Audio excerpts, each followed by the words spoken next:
ঈদের 2 দিন পরেই আপনাদের ভাইয়া চলে আসে আমাদের বাসায় এবং আপনাদের ভাইয়া আমার ঈদ সালামি হিসেবে 500 টাকার সাথে আমাকে এই সানগ্লাসটা গিফট করেছিল। আর তার খুবই মন খারাপ ছিল, সে কেন এই ঈদে আমাকে কোনো ড্রেস কিনে দিতে পারলো না, যেটা নিয়ে আমার বিন্দু পরিমাণ আফসোসও ছিল না। কিন্তু আপনাদের ভাইয়ার আফসোস দেখে আমার সানগ্লাসটা খুবই জরুরি ছিল এই ভাইরাল ভিডিওটা মেক করার জন্য। দেন আমি তো এই ভাইরাল ভিডিওটা মেক করেও ফেলেছিলাম। তারপরে আপনাদের ভাইয়া আমার ফেভারিট চকলেট নিয়ে এসেছিল। বরাবরই সে বাবল অথবা নর্মাল সিল্কটা নিয়ে আসে, এবার বাদামেরটা সাথে নিয়ে এসেছিল। এটাও মোটামুটি অনেকটাই ভালো খেতে ছিল। তারপরে সে আমাকে একটু সময় দেওয়ার জন্য আমি আপনাদের ভাইয়া, আমার ভাবি, আমরা সকলে মিলে ক্লে দিয়ে খুব সুন্দর করে পুতুল বানাচ্ছিলাম রাতের ডিনার করার পরপরই। আর তখন বাজছিল রাত প্রায় 12:30টার মতো। আর তখন আপনার ভাইয়া আমাকে শিখিয়ে দিচ্ছিল তুমি কিভাবে করে ক্লে দিয়ে খুব সুন্দর সুন্দর জিনিস বানাবো। আমি বানাচ্ছিলাম তখন আমার মনে হচ্ছিল এত ইজি মোবাইলে দেখতে লাগে, বানানোর পরে কেন এত কঠিন মনে হয়। তারপরে আমি আপনাদের ভাইয়াকে বলছিলাম প্লিজ তুমি আমাকে কিছু কার্ড কেটে দাও, যেগুলো দিয়ে কিনা আমি একটু সুন্দর করে টিকটক থেকে ভিডিও দেখে দেখে কিছু একটা বানিয়ে ফেলতে পারবো।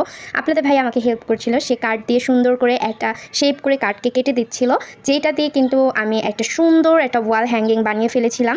আর এটা দেখতে খুবই কিউট ছিল। আপনাদের ভাইয়া বলছিল হ্যাঁ খুবই সুন্দর হয়েছে, জাস্ট এতটুকুই প্রশংসা করছিল এত কষ্ট করে বানানোর পরে। তারপর আপনাদের ভাইয়া বলতেছিল আমি দেখো অনেক সুন্দর কিছু বানিয়ে দেখাবো তোমাকে। তারপরে সে কচুটা বানাইছে, মানে সে কিছুই বানায় না, রাত অনেক হয়ে গেছিলো। নেক্সট ডে বিকালবেলা আমি আপনাদের ভাইয়া মিলে একটু ঘুরতে বেরিয়েছিলাম।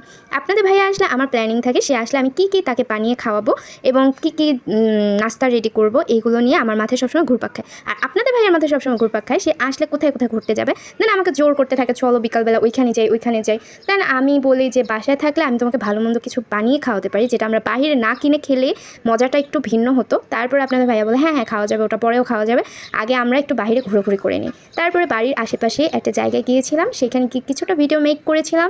আর এই ছিল আপনার ভাইয়ার সাথে আমার অনেক সুন্দর একটা মুহূর্ত। আমার মানসিক প্রশান্তি মানে আপনাদের ভাইয়া। মাশাআল্লাহ, আমাদের জন্য দোয়া করবেন, ভালো থাকবেন, সুস্থ থাকবেন, আল্লাহ হাফেজ।